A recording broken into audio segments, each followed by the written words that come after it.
प्रिय विद्यार्थियों, आज हम भारतेंदु हरिश्चंद्र कृत निबंध दिल्ली दरबार दर्पण के टॉप शीर्ष 15 प्रश्नों पर चर्चा करेंगे और उनका विस्तृत समाधान देखेंगे। ये 15 प्रश्न हमारी ऐप के ऊपर एक टेस्ट लिया था हमने, निबंध टेस्ट 1 नाम से, और उसमें कुल जो अब तक इस चैनल पर 7 निबंध पढ़ाए गए हैं उनमें से 100 प्रश्न बनाकर टेस्ट लिया था।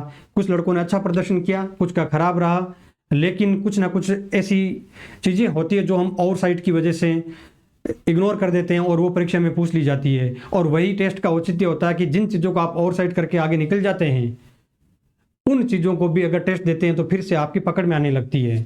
तो वो 15 प्रश्न का आज समाधान देखेंगे। लेकिन अगर आप लोगों में से कोई भी टेस्ट देना चाहता है तो फ्री ऑफ कॉस्ट टेस्ट वहाँ पर मिल जाएगा, आप निबंध का वो टेस्ट दे सकते हैं और रेगुलर आप हमसे जुड़कर अपनी तैयारी को और मजबूत कर सकते हैं नेट जेआरएफ हिंदी साहित्य के लिए। ठीक है, तो 15 प्रश्न देखना शुरू करते हैं और साथ साथ में हम ये भी देखते जाएंगे कि उससे जुड़ा हुआ अगर कोई तथ्य है बचा हुआ तो उसके ऊपर भी चर्चा करते हुए चलेंगे।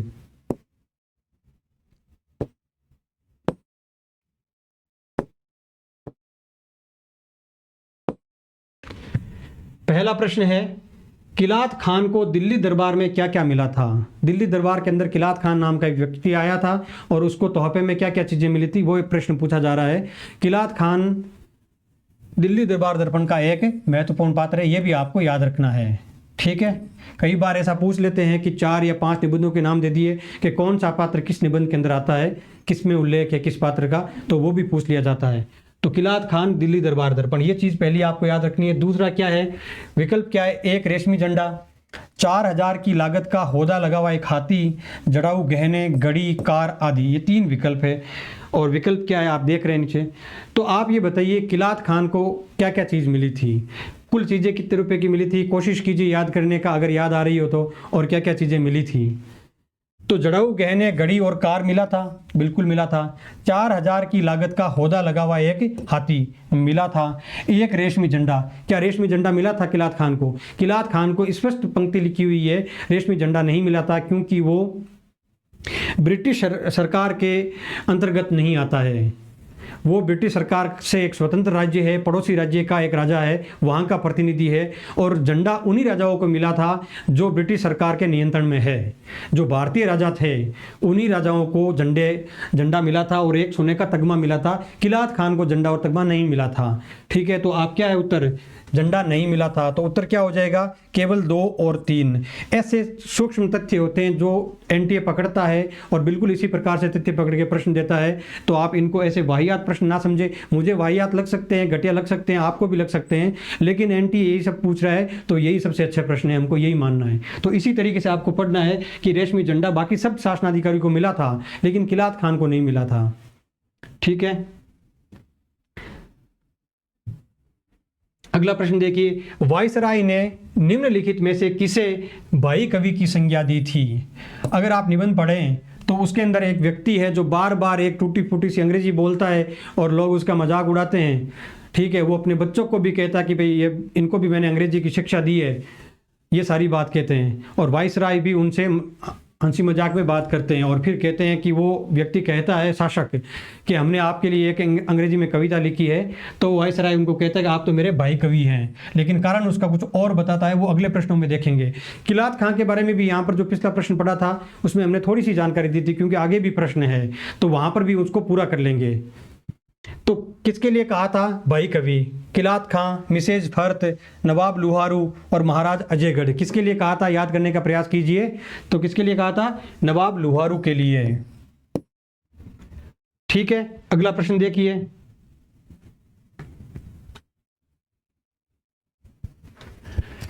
नीचे दी गई सूचियों का मिलान कीजिए। क्या है नीचे दी गई सूचियां? मिसेज फर्त, बेगम भोपाल, महारानी तंजौर, किलात खां। और क्या है, ये इनका कुछ व्यक्तिगत विशेषताएं बताई गई है सारी, या फिर निबंध के अंदर उनकी कोई विशेषता आती है तो ये भी बताई गई है। ठीक है, मिसेज फर्त, बेगम भोपाल, महारानी तंजौर और किलात खान। तो मिसेज फर्त के लिए एक अनुवादक के रूप में होती है मिसेज फर्त, किसके लिए, महारानी तंजौर के लिए। और वो अंग्रेजी बोलती है सारी की सारी जो भी बात कहनी है, और क्योंकि उसकी अंग्रेजी भाषा बहुत अच्छी है तो वायसराय उसको मन भावनी अनुवादक कहता है। क्या कहता है, मनभावनी अनुवादक। बेगम भोपाल और महारानी तंजौर, इनको एक बार छोड़ देते हैं। किलात खां, किलात खां की एक विशेषता क्या बताई थी कि चेहरा उनका बहुत भयानक था, और एक बंगाली उनके पास में जाता है तो वो कहता है मुलाकात करने के लिए आया, तो क्या मिल लिए हम, तुमने आपने मुझे देख लिया, मैंने आपको देख लिया, अब जाओ। तो ये बात कहते हैं किलात खां का क्या है, भयानक चेहरा किसका, किलात खां का। बेगम भोपाल और महारानी तंजौर, महारानी तंजौर क्या पहने हुए थी, ताश का वस्त्र पहने हुए थी, और बेगम भोपाल क्या पहने, बेगम भोपाल क्या थी, चतुर। चतुर कैसे कि अंग्रेजी बोलने में भी चतुर, ये सारी बात आती है वहाँ पर कि जो महारानी तंजौर है वो बेगम भोपाल की तरह अंग्रेजी बोलने में इतनी चतुर नहीं थी, तो अंग्रेजी भाषा में चतुर लिखना था, यहाँ पर थोड़ा सा मिस्टेक हो गया है, अंग्रेजी भाषा में चतुर।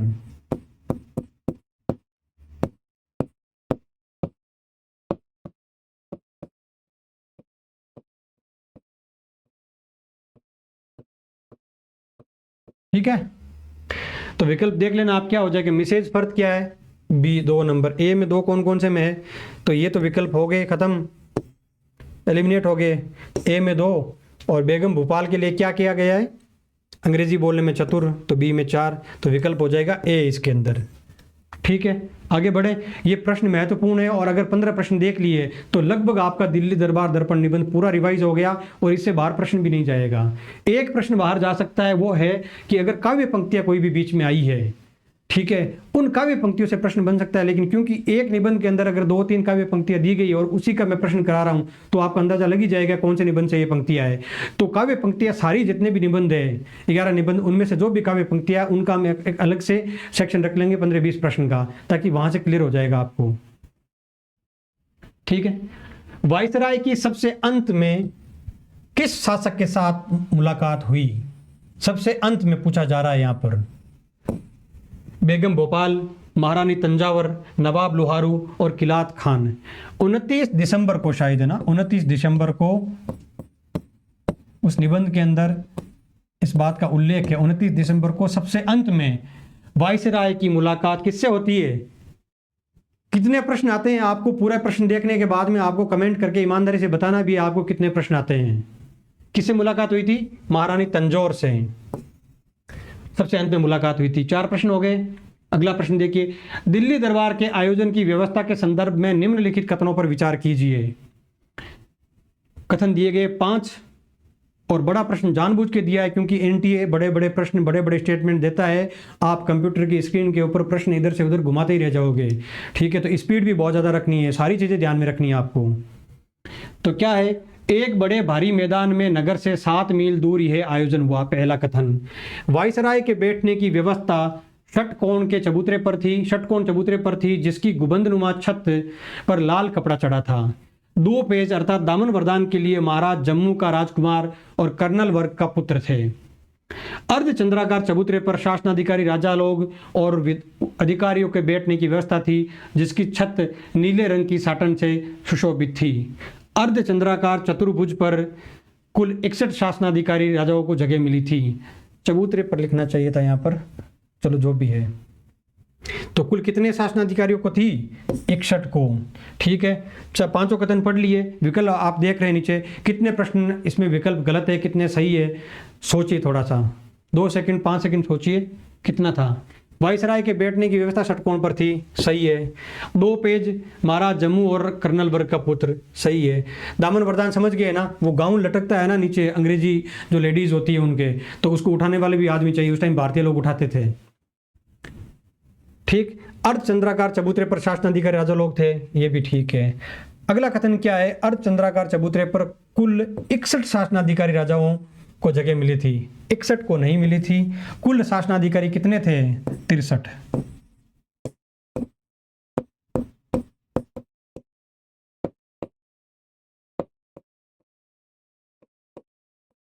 ठीक है, 63 याद रख लेना, 63 शासनाधिकारी।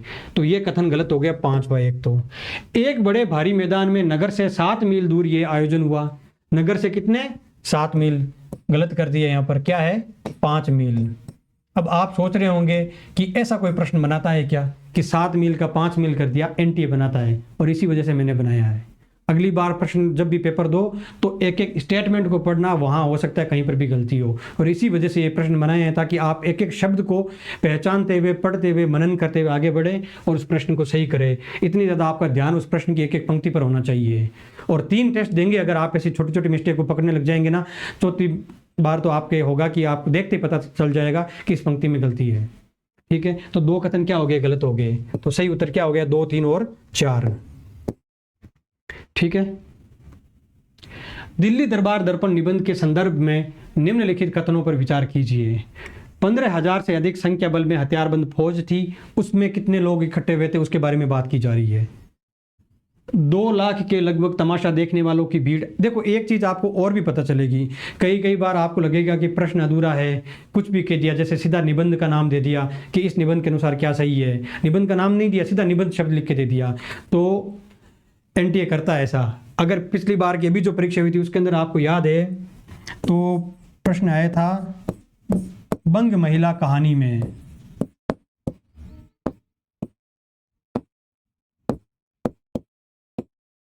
ठीक है, इसको ऐसे सिंगल कोड में बंद भी कर रखा था, क्या, बंग महिला कहानी में। ये कोई प्रश्न हुआ है क्या, बंग महिला की कहानी कह देते तो भी क्या पता 2 कहानियाँ कौन सी की बात कर रहे, बंग महिला की तो और भी बहुत सारी कहानियाँ हैं। तो बंग महिला कहानी में, और कहानी कौन सी दे दी, शायद चंद्रदेव से मेरी बातें या फिर और एक और कहानी, उसमें से किसी में से प्रश्न आया था। ठीक है, तो ये सीधा दे दिया, ऐसा प्रश्न भी दे सकते हैं। एनटीए का कुछ भरोसा नहीं है और ना वो आपका मानती है कुछ भी कहा हुआ। इस प्रश्न को डिलीट भी नहीं किया फिर बाद में। तो क्या है, दिल्ली दरबार दर्पण निबंध के संदर्भ में निम्नलिखित कथनों पर विचार कीजिए। 15,000 से अधिक संख्या में हथियारबंद फौज, 2 लाख के लगभग तमाशा देखने वालों की भीड़, 3,000 के लगभग आमंत्रित मेहमान और 50 से अधिक शासनाधिकारी। ठीक है, 15,000 से अधिक फौज, लगभग 2 लाख के लगभग तमाशा देखने वालों की भीड़ थी, 3,000 के लगभग आमंत्रित मेहमान और 50 से अधिक शासनाधिकारी। ठीक, तो 1, 2 और 3 तो सही है, लेकिन क्या 4 भी सही है? सही है, क्योंकि बहुत ज़्यादा शासनाधिकारी लोग आए थे, बहुत ज़्यादा राजा आए थे, तो 50 से अधिक संख्या कह रहा हूँ तो ये भी सही है। ठीक है, तो ये भी स्टेटमेंट क्या होगा, सही होगा, और उत्तर क्या हो जाएगा, ए। 1, 2, 3, 4 सभी। निम्नलिखित में से किस शब्द का प्रयोग दिल्ली दरबार दर्पण निबंध में नहीं हुआ है? यह बहुत महत्वपूर्ण प्रश्न है और कोई बड़ी बात नहीं कि कभी भी पूछ ले आपको, वेरी वेरी इंपॉर्टेंट कर लेना आप इसको। ठीक है, एक ये प्रश्न हो गया, एक वो किलात खां वाला प्रश्न हो गया, ये बहुत इंपॉर्टेंट प्रश्न है, पूरे चांसेस जाने के। और भाई कवि वाला प्रश्न जिसको मैंने इंपॉर्टेंट नहीं करवाया, अगर मुझे ये पूछे कि अगली बार आप कौन सा प्रश्न दोगे तो मैं ये प्रश्न दूंगा। अगर मुझे पूछ ले कोई भी कि आप अगली बार अगर एनटीए दिल्ली दरबार में से, दर्पण में से कोई प्रश्न देना है तो कौन सा प्रश्न दूंगा, तो मैं यही प्रश्न दूंगा कि किसे भाई कवि कहा है, ब्रदर पोइट किसे कहा है, नवाब लोहारू को। ठीक है, तो ये भी वेरी इंपॉर्टेंट प्रश्न है। 2 प्रश्न बताए मैंने, एक ये प्रश्न, एक वो पीछे प्रश्न जो बहुत इंपॉर्टेंट है। देखते हैं कितना तुक्का लगता है हमारा बताया हुआ। ये भी हो गया।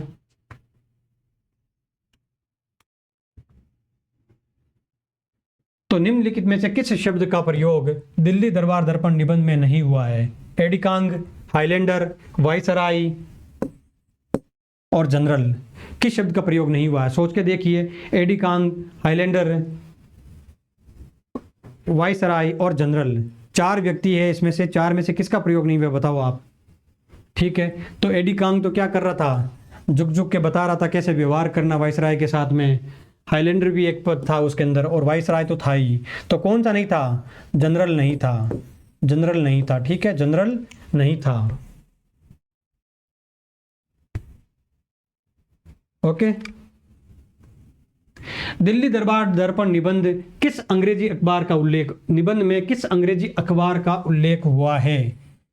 इस निबंध के अंदर एक अंग्रेजी अखबार का उल्लेख हुआ जिसको वायसराय के द्वारा भारतीय शासकों के समक्ष या भारतीय जनता के समक्ष भारतीय पद्धति से व्यवहार करना, नमस्ते करना, झुक झुक कर हंसकर बात करना, अच्छा नहीं लगा, बुरा लगा, और वो आलोचना करता है कि भाई इन्होंने तो भारतीय पद्धति अपना ली।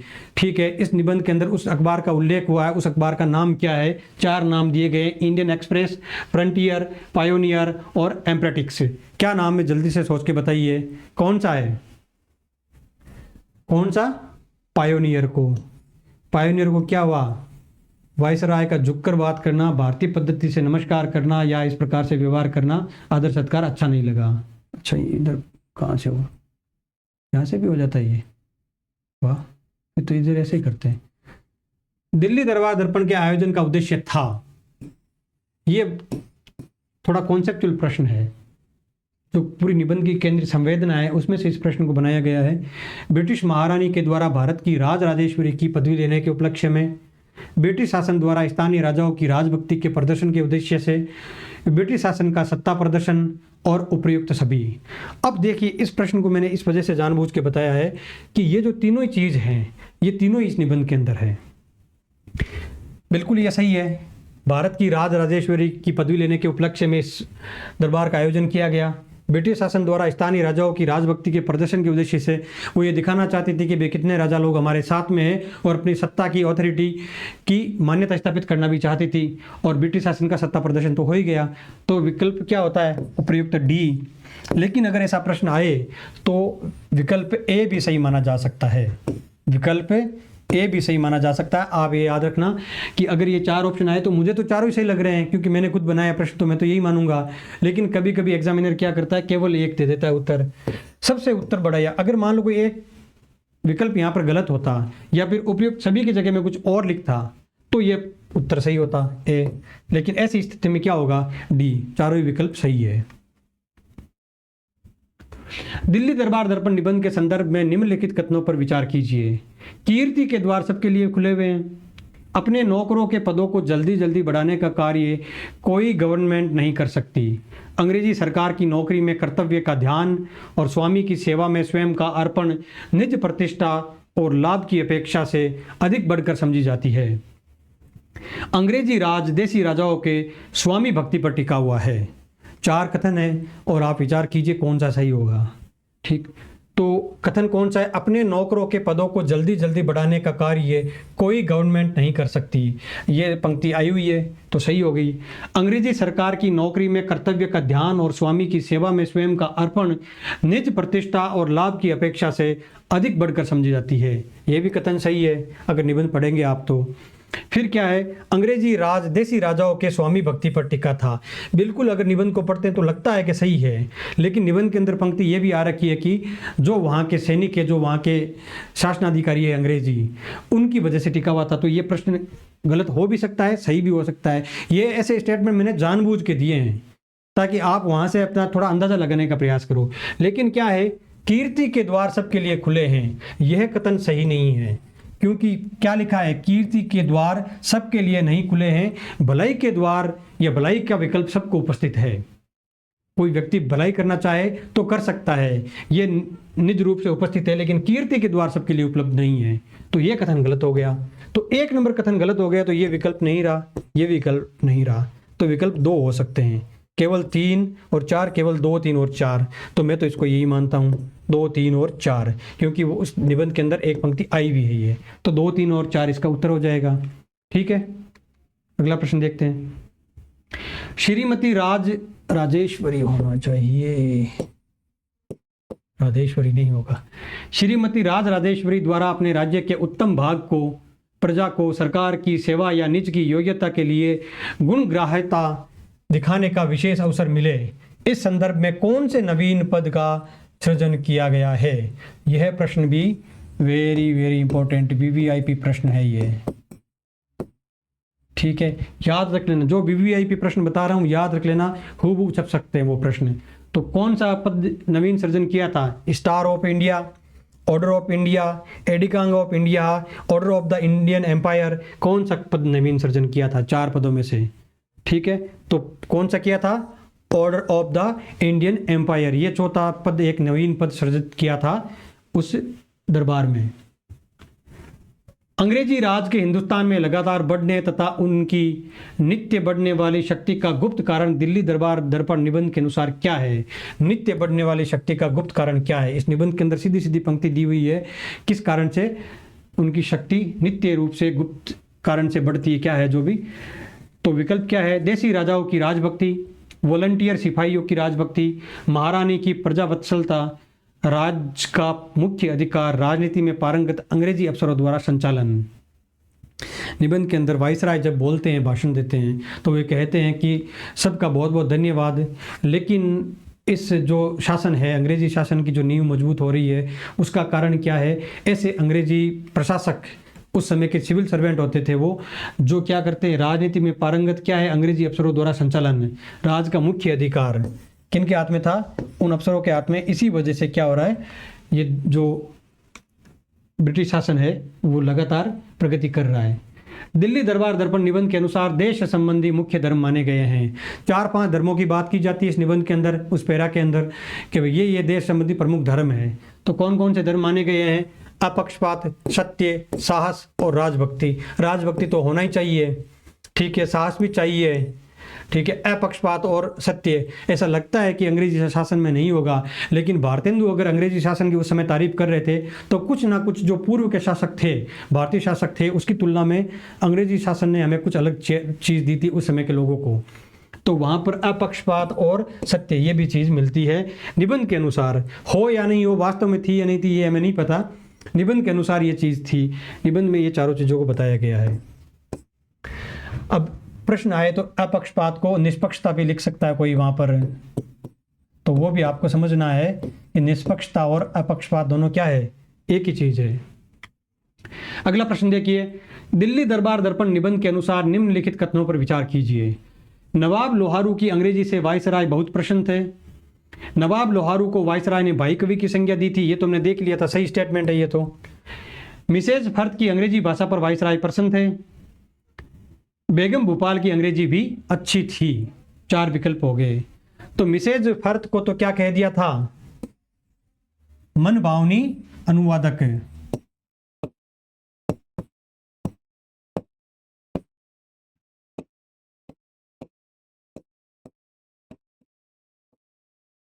मनभावनी अनुवादक, ठीक है। कौन थी? Mrs fourth. बेगम भोपाल की अंग्रेजी अच्छी थी, अंग्रेजी बोलने में चतुर थी, क्योंकि कहाँ पर यह बात बताई गई है? जब महारानी तंजौर की बात करते हैं तो उनको अंग्रेजी नहीं आती है, तब कहा जाता है कि वो बेगम भोपाल की तरह अंग्रेजी बोलने में चतुर नहीं थी। तो अर्थ क्या हो गया? ये भी अच्छी थी इनकी अंग्रेजी, तो ये कथन भी सही हो गया, तीसरा भी सही हो गया। नवाब लोहारू की अंग्रेजी से वायसराय बहुत प्रसन्न थे। अब आपको लग सकता है प्रथम दृष्टया कि हाँ प्रसन्न थे और उनको भाई कवि की संज्ञा दी थी, जबकि ये है नहीं वास्तव में। निबंध के अंदर लिखा हुआ है, नवाब लोहारू को वायसराय कहते हैं कि हम आपकी अंग्रेजी की तुलना में आपके अंग्रेज जैसा हृदय होने के कारण, उनके चाल चलन होने के कारण और चरित्र होने के कारण आपको प्रसन्न करते हैं और उस वजह से उनसे खुश थे। तो वो क्योंकि खुद को उन्होंने अंग्रेजी चाल ढाल में डाल लिया था, उनकी सभ्यता में डाल लिया था, तो ये कथन गलत हो जाएगा यहाँ पर। तो 2, 3 और 4 सही हो गए, उत्तर हो गया डी। अंतिम प्रश्न देख लेते हैं। दिल्ली दरबार दर्पण निबंध के आधार पर निम्नलिखित कथनों का परीक्षण कीजिए। सब बड़े शासनाधिकारी राजाओं को एक एक रेशमी झंडा और सोने का तगमा मिला। किलात खां को सब मिलाकर 25,000 की चीजें तुहफे में मिली। किलात खां के साथ आने वाले सरदारों को भी 5-5 हजार रुपए की चीजें दी गई। 3 कथन है, कौन कौन से सही है? सब बड़े शासनाधिकारी राजाओं को एक एक रेशमी झंडा और सोने का तगमा मिला था। अब आप पूछ लेंगे किलात खां को क्यों नहीं मिला था? किलात खां को इसलिए नहीं मिला था क्योंकि वो शासनाधिकारी राजा नहीं था, वो पड़ोसी देश का राजा था, वहां से आया था, अंग्रेजी राज्य का मित्र राजा था। किलात खां को सब मिलाकर 25,000 की चीजें मिली थी। ये कथन भी बहुत इंपॉर्टेंट है, कई बार प्रश्न में पूछा जा सकता है, शायद पूछा भी गया है, तो दूसरा भी सही हो गया। किलात खां के साथ आने वाले सरदारों को भी 5-5 हजार रुपये की चीजें दी गई थी। क्या ये कथन सही है? नहीं, ये गलत है। कितने की दी गई थी? 10-10 हजार की।